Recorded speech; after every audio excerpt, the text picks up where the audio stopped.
Andrés Campaña, él es concejal del Distrito Metropolitano de Quito, de aquí de la capital de la República, y vamos a hablar sobre algo importante. A ver, en este último tiempo hemos tenido novedades en el transporte público, en la movilidad de Quito, después de la inauguración del Metro de Quito, después de un montón de años. Bueno, se ha hablado sobre el contrato del Metro de Quito, pero no solamente eso, sino de la nueva adquisición de estos 60 trolebuses aquí en la capital. 46 que ya están en operación y 14 que no estaban liberados por la aduana. Para ponerlos en un contexto, Pavel Muñoz la anterior semana se le vio bastante molesto en Frecuencia Quiteña, hablando que, bueno, que no se les liberaba, que había un tema político al parecer de por medio y que si no los liberaban los troles, que los quiteños los iban a liberar.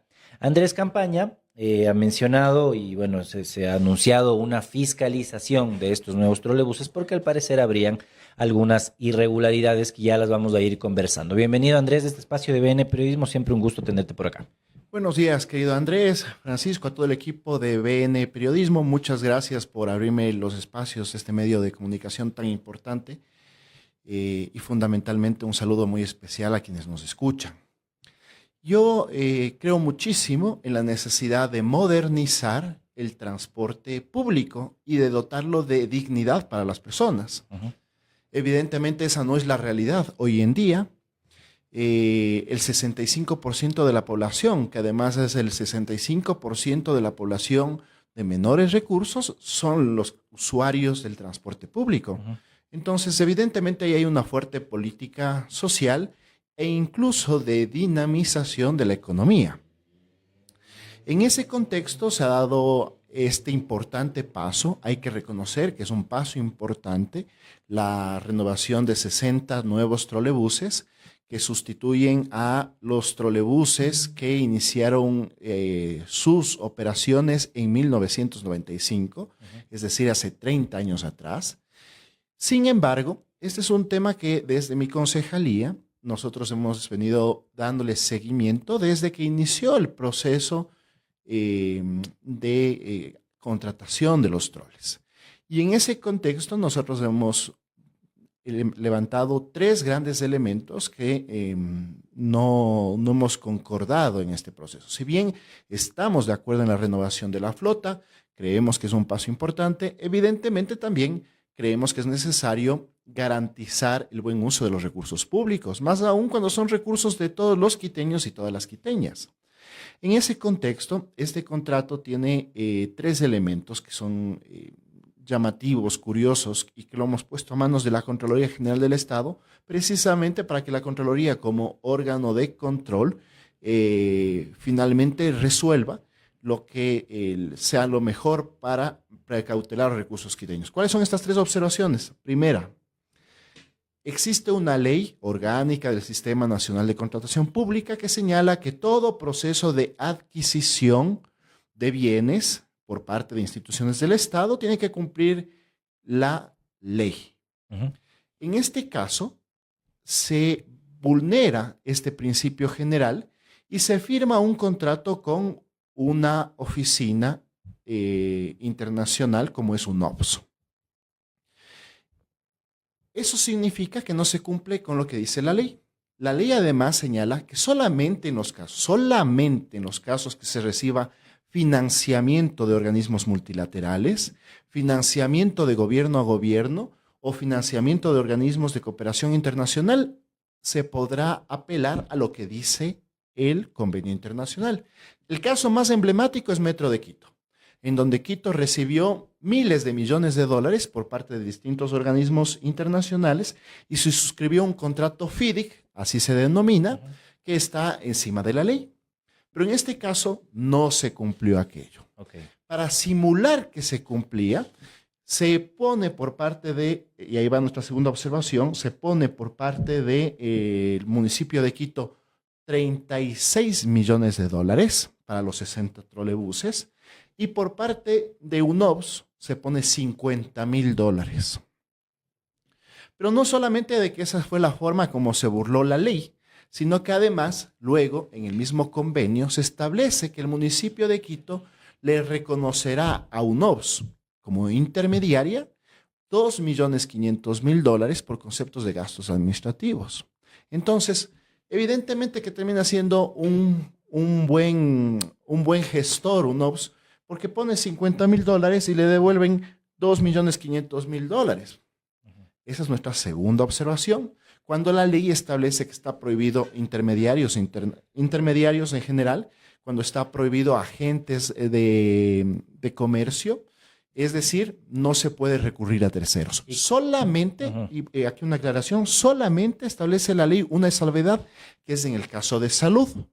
Y es así que, por ejemplo, tenemos 2 contratos anteriores con un OPS del Estado ecuatoriano, que es del MSP y del IES, evidentemente la compra de ambulancias que están cobijadas por la ley. Pero ¿cuál ha sido la respuesta de parte, no sé si ya han conversado con el alcalde, vi que en el Consejo Metropolitano ya hubo una intervención hablando sobre este mismo tema? ¿Qué respuesta han tenido del alcalde? ¿Qué respuesta han tenido de la empresa de pasajeros? Que por cierto, antes de eso, que ya entraremos en ese tema y antes que me olvide, hoy en la mañana, si no me equivoco, bueno, ayer incluso, el Comité de Empresa de los Trabajadores de la Empresa Pública Metropolitana de Transporte de Pasajeros de Quito menciona que exhorta a los conductores a no firmar ningún documento como custodios definitivos de los nuevos trolebuses, dado que presentan desperfectos y no presentan las garantías necesarias para laborar.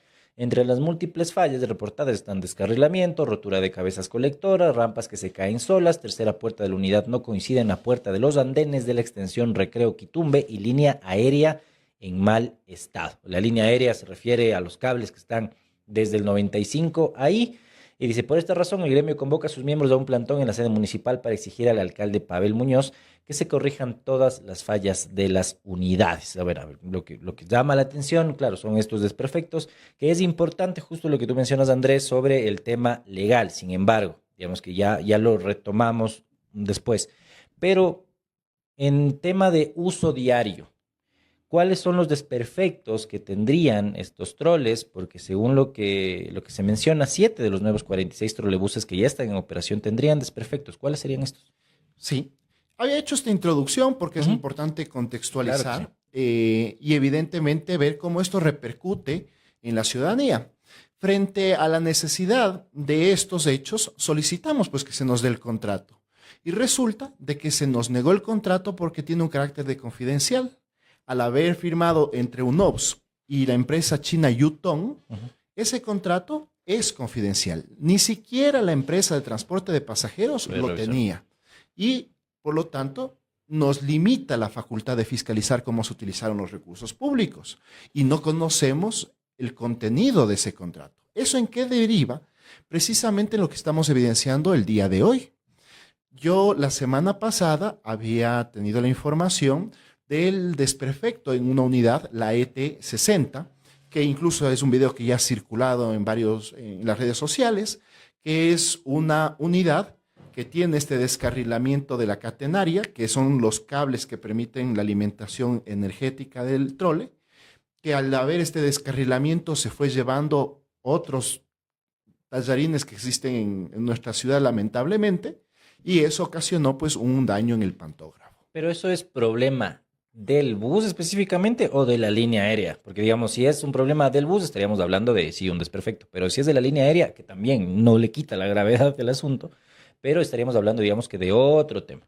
Estamos hablando de los dos temas. Primero, porque en efecto la catenaria ya tiene 30 años. E incluso es una tecnología que dentro de la electromovilidad ya es demasiado antigua. De hecho, el primer hecho curioso es que se haya optado otra vez por trolebuses, cuando los buses eléctricos son mucho más baratos y evidentemente no necesita la catenaria este cable que incluso genera contaminación visual. Y justo quería preguntar eso.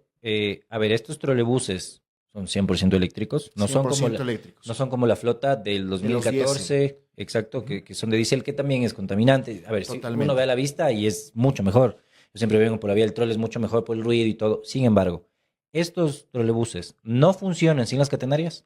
Tienen una autonomía de 70 kilómetros. Ok. ¿Ya?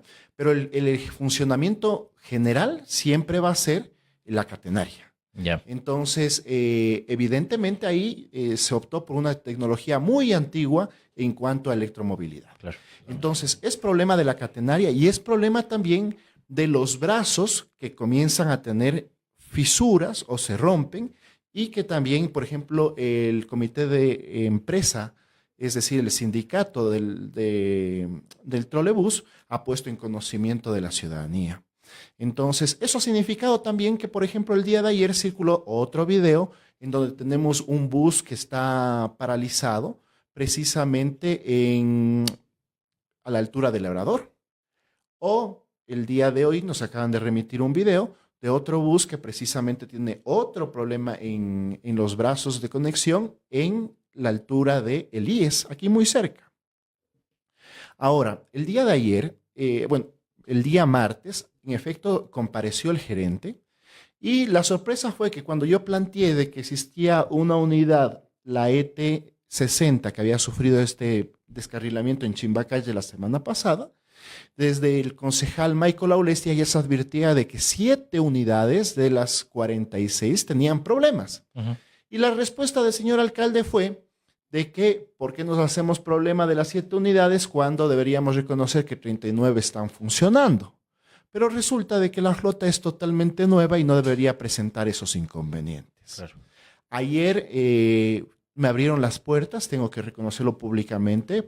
Visité los talleres de el trolebús. He podido constatar el estado de 2 unidades que se encontraban en proceso de revisión. Lo que nos han explicado, hay técnicos, de hecho yo pude observar la presencia de los técnicos de Yutong, entiendo que según el comunicado que también sacó la empresa de transporte de pasajeros, son 11 técnicos, 2 de ellos que se van a quedar de carácter permanente durante los próximos 2 años, y que ellos están encargados, conjuntamente con el personal de la empresa, de solventar estas dificultades que se han presentado. Lo que nosotros exigimos es transparencia, exigimos comunicación para que se nos informe si existen problemas o no y cuál es la magnitud, porque puede ser que también estos problemas, estamos en una fase de adaptación de los trolebuses, claro. Puede ser también un tema de hacer algunos ajustes, como de hecho se están haciendo. Que sería, digamos, que lo normal también, ¿no? Sí, o sea, pero precisamente lo que se necesita es comunicación y transparencia. Entonces, ese ha sido nuestro pedido y evidentemente también nosotros ya en el mes de septiembre, porque este es un tema que, como he mencionado, hemos venido fiscalizando a lo largo del año pasado, se remitió a la Contraloría ya se pronunció, se espera que la acción de control se realice durante este año y evidentemente con ello tendremos más información de cómo se usaron los recursos de los quiteños. ¿Y qué se va a pedir primero que se solucione? Que claro, las dos cosas, como ya mencionamos, son necesarias, pero ¿qué se va a pedir primero que se solucione el tema de los buses, que como ya mencionas, Andrés, ya se estaría viendo por algunos técnicos de Yutong, o las catenarias? Lo que a mí como ciudadano y como usuario me preocupa son los cables. Que yo alguna vez vi cómo se cayó incluso uno de esos cables a la altura de las Naciones Unidas. Y puede ser un riesgo de que se desprenda, eso tiene electricidad para alguna persona por ahí. ¿Qué es lo prioritario en este momento y qué se puede dejar un poquito para después? Lo prioritario es que se garantice que la flota de los buses, los 60 buses, funcionen en perfectas condiciones y en caso de que hubiera algún problema se ejecute las garantías como el mismo alcalde ya advirtió de que se podría realizar. Sin embargo, evidentemente habrá que esperar de que en estos días, en estas semanas, exista esta adaptación y se mejore para no tener, por ejemplo, problemas como el comunicado de los trabajadores de trolebús que advierten de que ni siquiera se quieren hacer cargo de esos trolebuses porque presentan dificultades. Entonces, eso va en perjuicio de la ciudadanía que necesita movilizarse. ¿Y cuál será el proceso también? Porque hay un proceso de reemplazo de los anteriores trolebuses. ¿Cuáles van a ser los que van a salir de circulación? La flota que puso en el momento Mauricio Rodas, la que es la diésel, ¿se va a retirar? ¿Cómo va a ser? Se va a retirar parcialmente sobre todo de la flota de 1995, también de la compra de algunos buses biarticulados que también presentan dificultades.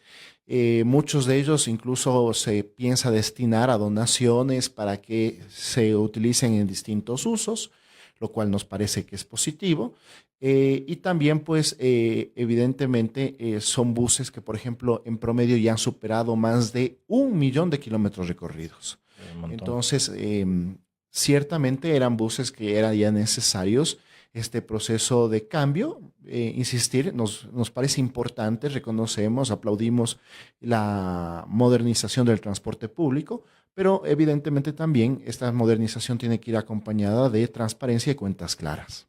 Y Andrés, ya para hablar, digamos que en general de la gestión de Pavel Muñoz, ¿cómo la calificas? ¿Cómo has visto la evolución desde el primer año hasta que ya vamos a cumplir 2 años de esta gestión en la capital de la República? ¿Cómo la calificas? ¿Hay consensos en el Consejo Metropolitano? Se ha visto que han existido algunas discusiones. Aquí le teníamos a Diana Cruz y ella decía, no existe una oposición porque sea Pavel Muñoz, sino existe una oposición a la gestión para que haya cuentas claras. Y me pareció valioso que también desde digamos que de la línea de Pavel Muñoz se reconozca eso. Sin embargo, ¿cómo lo calificas tú? ¿Ha existido una mejoría?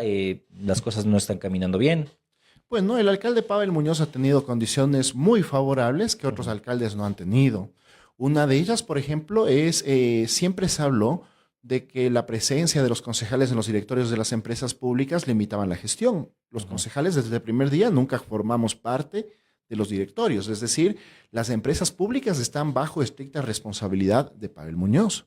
Como es de conocimiento público, también Pavel Muñoz tiene una amplia mayoría en el Consejo Metropolitano, de tal forma que las voces críticas somos muy pocas. Y eso no significa, al hablar de voces críticas, yo suscribo las palabras de mi colega Diana Cruz, que es de la Revolución Ciudadana. Las voces críticas significan apoyarle al alcalde en los temas que consideramos importantes para la ciudad, pero también cuestionar a aquellos que no. Por ejemplo, esta misma semana se aprobó la ordenanza de alivio financiero, que lo que establece es una remisión tributaria que evidentemente elimina los intereses, multas y recargos cuando se paga el capital y también la extinción de obligaciones menores a $460. Nos parece importante aquello, votamos a favor, pero de la misma forma estamos diciendo es necesario que se revise los contratos de trolebús. O hemos manifestado incluso de que estamos de acuerdo, por ejemplo, en proyectos como la Asociación Público-Privada de la Ruta Viva.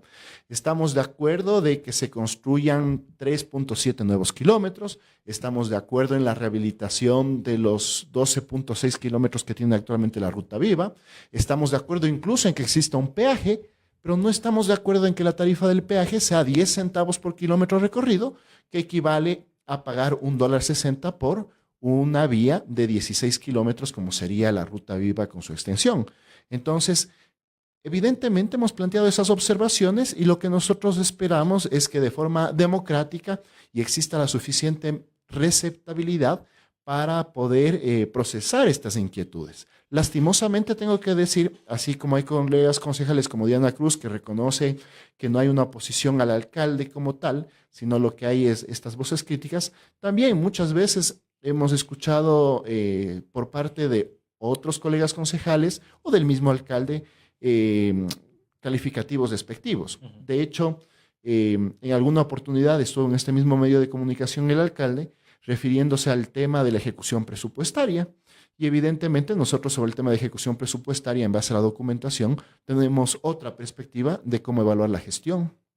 ¿Y tú estás de acuerdo con la revocatoria que se le está planteando a Pavel Muñoz?